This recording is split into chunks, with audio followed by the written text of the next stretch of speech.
All right, thanks so much. Theoldmannews, our next guest, grew up on the West Bank, where his father was a founding member of Hamas. He was groomed to take a senior role before he turned on the terrorist group in prison, spying for Israel now, converting to Christianity, and ultimately seeking asylum in the U.S. MSAB. Bizin returns to us now, as he came a few years ago, and now we got more than ever. MSAB, it's great to see you. We'd love to know the inside of this group and how they were able to pull off what they did October 7th. First, can you tell the audience your background, people that didn't read your book, and I know them very well, they don't care for the Palestinian people. They don't regard the human life, and I saw their brutality firsthand back in 1996 when I spent about a year and a half in Middo prison.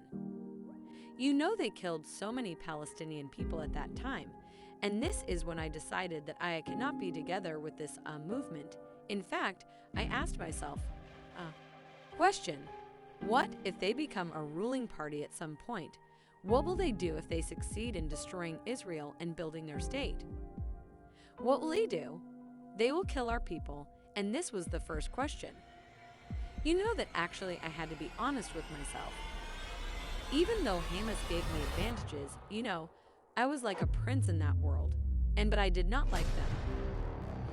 When I turned against even my own blood. Because this is how much I did not like Hamas, and today, 25 years later, they are the rulers of Gaza, and we see what they are capable of doing. We saw what happened October 7th. We saw them do what they did to Holocaust victims. They have now over 200 hostages, murdered babies in their cribs, and we see the horror of what they're capable of now. They've retreated back to Gaza, and a grounding version is about to happen.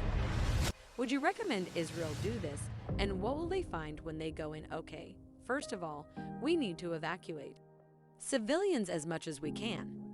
This is an ugly war, and Israel did not start it. Hamas did. First of all, we need to encourage civilians to go into Egypt, possibly women and children. Maybe men over 50 years old. These need to get out of the picture. Then the strip need to be cut 2 pieces north and south 2 parts, the northern part. This is where most of the tunnels are we need to have a solid siege, okay, for long enough to deplete the enemy and to starve them. After that, we may need to explore using gas. This sounds horrible, but I don't see any other option. The tells are interconnected, and gas could be one of the solutions, but this has to be in the right time.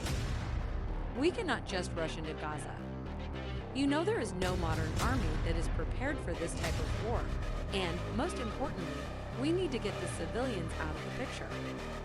As long as there are civilians there, then the operation might be incomplete, but massive. You also say it's almost impossible for us to give aid to the Gaza Strip with $100 million we're about to give them and keep it away from Hamas. Don't you agree that that can't work? Look, after we destroy the tunnels, we need to tip off. Finish Hamas rule in Gaza. Strip this is priority number 1. Then we need to replace the regime. Could be the Palestinian Authority, could be the Egyptian government, could be Arab League of Force. We need to replace their rule in Gaza. After that, we can talk about aid, but as of now, sending any aid is a mistake. So you also believe that this isn't about the Palestinians fighting for their rights and their sovereignty. What is the real mission of Hamas, and what do they really think of the Palestinian people? Hamas is not a national movement. Hamas is a religious movement with a goal to establish an Islamic state. They don't care for nationalism.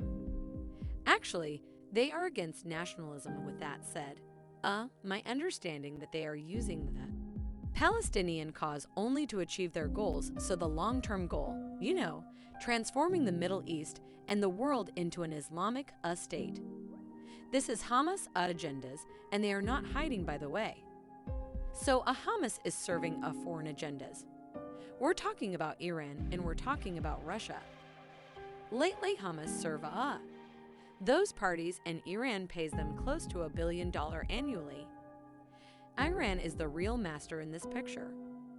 Hamas does not serve the Palestinian people. Hamas serve Iran. Those are the masters of Hamas, so they lie about nationalism, that they are a national movement and they care for the Palestinian people. Look at them. They are using Palestinian people as a human shield. We need to free Gaza from Hamas. This is what Israel is doing. The Palestinian people, the greatest favor by a Hamas down, then the Palestinian people, they just want to live a normal life. They don't want missiles in the most populated area on Earth to be launched from, under hospitals from crowded areas, and going suicidal, and endangering the life of the entire population of Gaza. Who does that you got to be insane to do such an operation? And you're talking about your family used to believe that, and you used to believe that that was okay, but you don't, Now, quick exit question around the globe, and even in our capital, people are protesting for Hamas. They're saying for the Israel to back off and stop with the airstrikes. Well, what do you say to those protesters? What is about their mindset? Okay, listen, I cannot convince the entire world of truth right now. People are emotional. They hate to see children dying, even though you know Hamas is killing the people at the hospital, and we have evidence of that. But they still blame Israel. People can blame whoever they want. But now we have to concentrate. We have to focus. Public opinion is very important, but unfortunately, it's not the time to win the public opinion. It's the time to win the war against the most brutal terrorist organization living today, and later on, when people look back at the situation, they will understand what we were doing. We should not be afraid of the public opinion. We have to explain as much as we can, but now we have to concentrate on our goals and math. That's why your perspective is so vital and you're unique. You grew up in the Hamas family. You broke from it, and now you're speaking to stop it now. Thanks so much for what you're doing. Appreciate it.